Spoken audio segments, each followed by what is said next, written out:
Hey, it's Chris here, and this is a second weekly update video where I talk about what's going on this week for me and the videos that I hope to make as we move forward. I've been working on a video, started several times, but have not been able to get through it on miscarriage. Both my daughter and daughter-in-law have had miscarriages this year. It's a deeply personal thing, and I wanted to be able to share, and I want to be able to share with them some of my heart and thoughts and feelings, and acknowledging what it can be for them, the disappointment, the sorrow when you want to have a child and the child there's a miscarriage and the pregnancy ends. I just wanted to acknowledge that. I wanted to make a video and want to make a video that is shareable for those of you who know somebody that's had a miscarriage, and just to be able to maybe offer a word of encouragement to them. But despite trying, I've yet to make something that I'm happy with. It's turning out to be one of the harder things, and I find myself often in the midst of working on those videos just finding myself at a loss for words. But what I am working on this week and will be releasing this week first is a video talking about our obligation as Christians not to bear false witness, and how bearing false witness, that is lying about other people, can cause harm to them. And that the idea is that when we tell lies that leads directly to another person's harm, we are complicit in the harm that they receive due to the lies that we tell. And in specific, I want to talk about the Haitian immigrants in Springfield, Ohio, and how bearing false witness as Christians, being part of lying about people, how that can greatly damage other people, and how we're complicit in the hurt that they might experience. So that's one video. Another video I want to make is really beginning to help provide these shareable videos for people who know people that are kind of caught up in hearing a lot of things that aren't true and not really understanding, like they're getting sucked into some of these stories that aren't true, aren't right, and not understanding how things work. And I was thinking about this with the terms asylum and visa, how these simple terms and what happens with immigrants, how misunderstanding how those terms are used in a specialized context can lead to a total misunderstanding of what's happening with migration. And rather than just engage in these kind of attacks, head-on attacks, engage in the politics of it, I think one of the things that we can do as Christians is engage in just some correcting the misinformation, the false beliefs that are out there, so that people can better understand what's happening with immigration, so that they won't get caught up in these false stories and basically lies, again, following on the theme of bearing false witness. Another thing that I've been thinking about also along those lines is to make a video about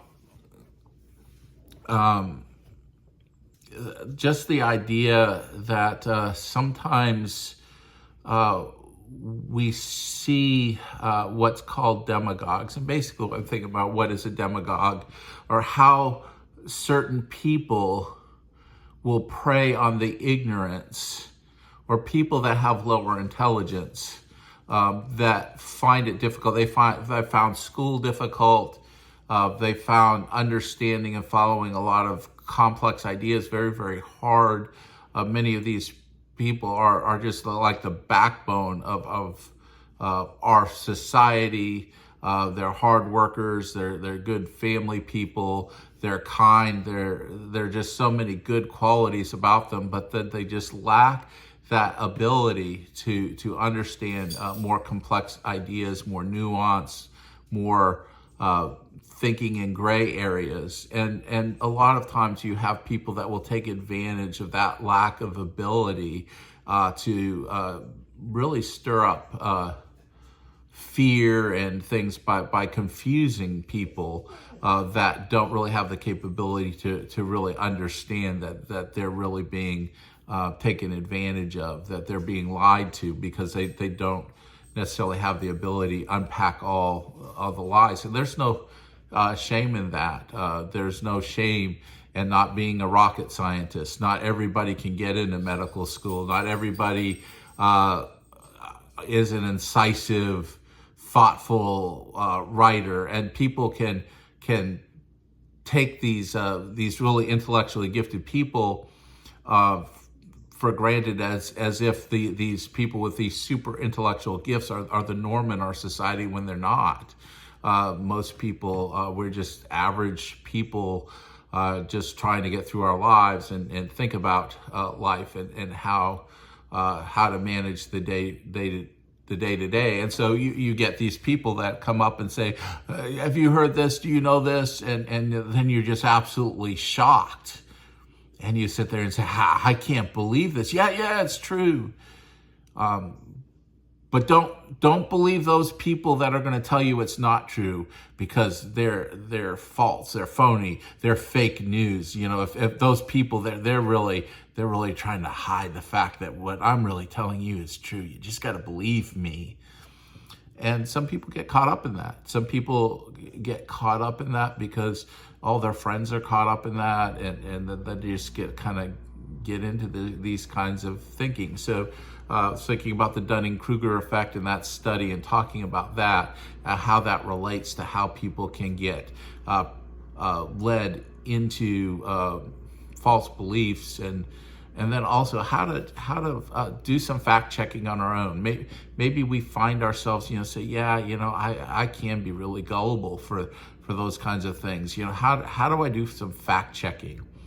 So all these things are kind of on my mind for this week, to think about and explore, and to get some shareable, shorter videos that we can pass along to friends and loved ones and neighbors and coworkers or whoever who may be caught up in some false beliefs, and instead of just attacking and making it a defensive kind of thing, like I'm not going to listen to that video because they're attacking my politics or whatever, just begin to just talk about it more from a dispassionate, fact-based approach that does not belittle the person that's listening to the video. Because I think if we can make more videos like that, if we can do more things like that, we can be more helpful to correct some of the misbeliefs, the false beliefs that are circulating around,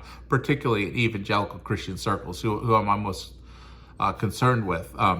Because you know what? Sometimes you got to just focus on the people that are kind of your group, your tribe, so to speak, and it's not necessarily going to solve every problem in the world, but solve or help contribute to making things better for the people you're closest to and most care about. And that's kind of what I'm trying to do with my videos. So thank you for watching, and look forward to some of the videos posted the week ahead. And as soon as I can get through that video on miscarriage, I do want to post that, but I think it's going to take a little more work than I was anticipating. Anyway, thanks so much for listening, and hope you tune into the videos, and don't forget to share them. Share the videos. These are for sharing. The only way we're going to be able to draw other people into the conversation is if we share videos and if we invite them in, because the way I'm approaching things is the YouTube algorithm is not going to be spreading my channel far and wide. So if there's any value to it, again, please invite others to join in the conversation. Thanks. God bless.